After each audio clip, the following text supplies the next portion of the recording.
Salut à tous et bienvenue à ce nouvel épisode de Horreur Critique.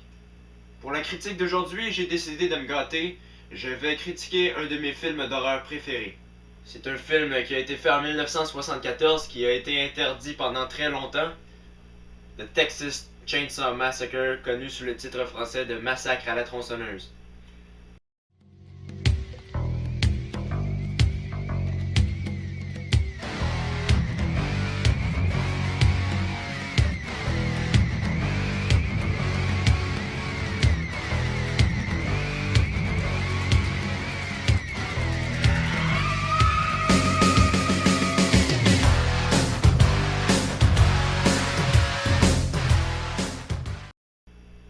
Été 1973.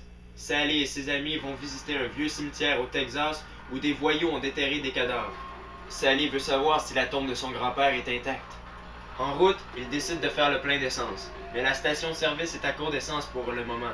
Alors ils décident de se rendre à l'ancienne maison du grand-père de Sally.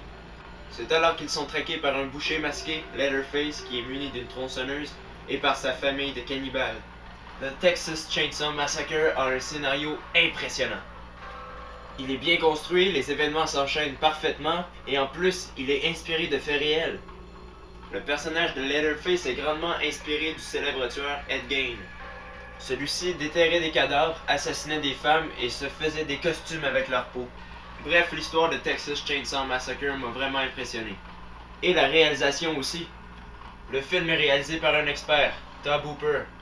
C'était l'un de ses premiers films. Et franchement, sa réalisation est impeccable.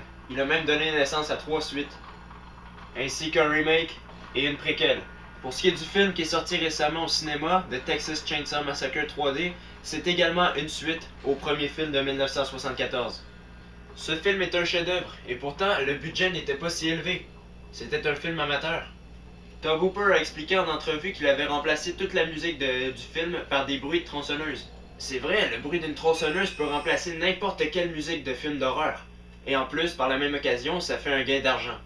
Hooper a fait une réalisation plutôt audacieuse. Il prenait son temps pour montrer toute l'horreur que regorgeait la maison les cannibales. C'était une réalisation plutôt explicite. Tobe Hooper n'hésitait pas pour nous montrer des scènes très gore. J'ai beaucoup aimé ça. Dans les années 70, il y avait plein de films qui commençaient à être de plus en plus explicites. Un parfait exemple serait I Spit on Your Grave que j'ai déjà critiqué. Le jeu des acteurs. L'actrice Marilyn Burns doit sa notoriété grâce au film The Texas Chainsaw Massacre. Son rôle dans le film est probablement le plus connu. Et c'est normal puisqu'elle nous livre une prestation plutôt excellente. Elle joue aux côtés de Gunnar Hansen qui interprète l'horrible Leatherface. Il fait d'ailleurs un caméo dans The Texas Chainsaw Massacre 3D. Marilyn Burns également. Également Jim Sido qui interprète un personnage plutôt inquiétant dans le film. La chose qui m'a le plus impressionné du film, ce sont les costumes et les effets spéciaux. Le mythique costume de Leatherface est hyper bien réussi. Pour ma part, je trouve qu'il bat n'importe quel costume des films d'horreur. Celui de Michael Myers, celui de Freddy Krueger, de Jason Voorhees. Regardez-moi ça. Hello?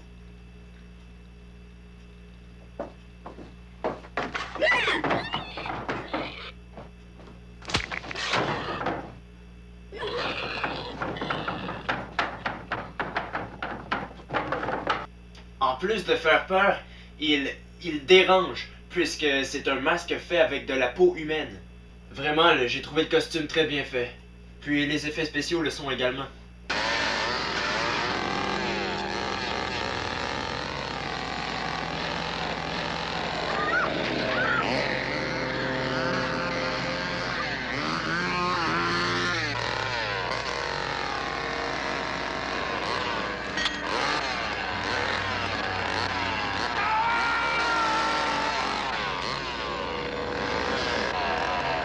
Parmi les 3 suites de Texas Chainsaw Massacre, la plus réussie à mon goût, c'est The Texas Chainsaw Massacre 2. Toujours réalisé par Tobe Hooper. Il met plus l'accent sur l'humour noir que sur l'horreur. La pire suite, la 4e, The Texas Chainsaw Massacre Next Generation. C'est n'importe quoi. The Texas Chainsaw Massacre reste un classique du cinéma. J'hésite encore à me décider si c'est mon film d'horreur préféré. J'hésite entre lui et Halloween de 1978. Mais une chose est certaine, il se mérite un 10. Je conseille ce film-là à tous. Bref, ne manquez pas mon prochain épisode de Horreur Critique, laissez les commentaires et abonnez-vous à ma chaîne. Salut!